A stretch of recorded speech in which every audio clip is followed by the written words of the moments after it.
దేశవ్యాప్తంగా పసిపిల్లల విక్రయాలు చేస్తున్న భారీ నెట్వర్క్ ను పోలీసులు ఛేదించారు. ఈ ముఠా వెనుక ఉన్న అసలు సూత్రధారితో పాటు మరో 4 సభ్యుల ముఠాను అరెస్ట్ చేశారు. ఎక్కడో గుజరాత్లో తీగలాగితే తెలంగాణలో డొంక కదిలింది. అతిపెద్ద చైల్డ్ ట్రాఫికింగ్ ముఠా గుట్టురట్టయింది.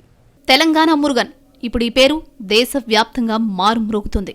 చైల్డ్ ట్రాఫికింగ్ విషయంలో తెలంగాణ మురుగన్ పేరు చెప్తే చాలు ఏ పోలీస్ అధికారి అయినా వెంటనే అప్రమత్తమవుతాడు. అలాంటిది ఇప్పుడు ఆ తెలంగాణ మురుగన్ గ్యాంగును పోలీసులు అరెస్ట్ చేశారు. అతడిపై ఇప్పటికే 9 రాష్ట్రాల్లో కేసులు నమోదయ్యున్నాయి. గుజరాత్ పోలీసులు ఆపరేషన్ దేవ్ పేరుతో దర్యాప్తు చేయగా ఈ ముఠా పోలీసులకు చిక్కింది. గుజరాత్లోని వడ్గాం ప్రాంతంలో ఒక 4 ఏళ్ల బాలుడు అపహరణకు గురయ్యాడు. ఈ కేసును ప్రతిష్టాత్మకంగా తీసుకున్న బనస్కాంత పోలీసులు రంగంలోకి దిగారు. బాలుడిని సురక్షితంగా కాపాడమే కాకుండా 2 నిందితులను అరెస్ట్ చేశారు. అయితే ఈ చైల్డ్ ట్రాఫికింగ్ కేసులో లోతుగా విచారించగా విస్తుపోయే నిజాలు వెలుగులోకొచ్చాయి. ఈ కిడ్నాప్ వెనుక ఒక చిన్న ముఠా మాత్రమే కాదు, ఏకంగా రాష్ట్రాల సరిహద్దులు దాటి విస్తరించిన ఒక చైల్డ్ ట్రాఫికింగ్ గ్యాంగ్ ఉందని బనస్కాంత పోలీసులు గుర్తించారు. దీంతో ఆపరేషన్ దేవ్ పేరుతో దర్యాప్తు షురూ చేశారు. చైల్డ్ ట్రాఫికింగ్ ముఠాను పట్టుకునేందుకు రంగంలోకి దిగిన పోలీసులు ఏఐ టూల్స్, ఇతర సాంకేతిక ఆధారాల సాయంతో కేసులో పురోగతి సాధించారు.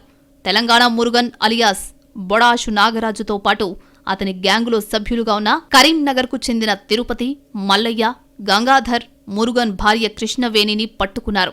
వీరు బలహీన కుటుంబాలకు చెందిన పిల్లలను కిడ్నాప్ చేసి సంతానం లేని దంపతులకు విక్రయించేవారు. ఒక్కో బిడ్డను 4 నుంచి 5 లక్షల రూపాయల వరకు అమ్ముతున్నట్లు పోలీసులు గుర్తించారు. ఇప్పటివరకు మొత్తం 8 మంది పిల్లలను వీరు అమ్మినట్లు కనుగొన్నారు. ఈ పిల్లల్లో గుజరాత్, ముంబై నుంచి 2 చొప్పున, హైదరాబాద్ నుంచి 3, ఢిల్లీ నుంచి 1 ఉన్నట్లు పోలీసుల విచారణలో బయటపడింది. అయితే నిందితులు పోలీసుల నుంచి తప్పించుకునేందుకు ఆన్లైన్ కమ్యూనికేషన్, డిజిటల్ ట్రాకింగ్ నుంచి తప్పించుకునే విధానాలు, గుర్తింపు మార్పులు వంటి పద్ధతులను వినియోగించినట్లు పోలీసులు తెలిపారు.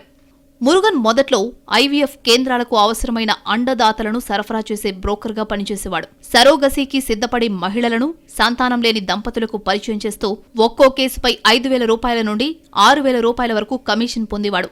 అయితే ఈ ఆదాయం సరిపోకపోవడంతో మరింత డబ్బు కోసం శిశు విక్రయాల బాట పట్టినట్లు పోలీసులు గుర్తించారు.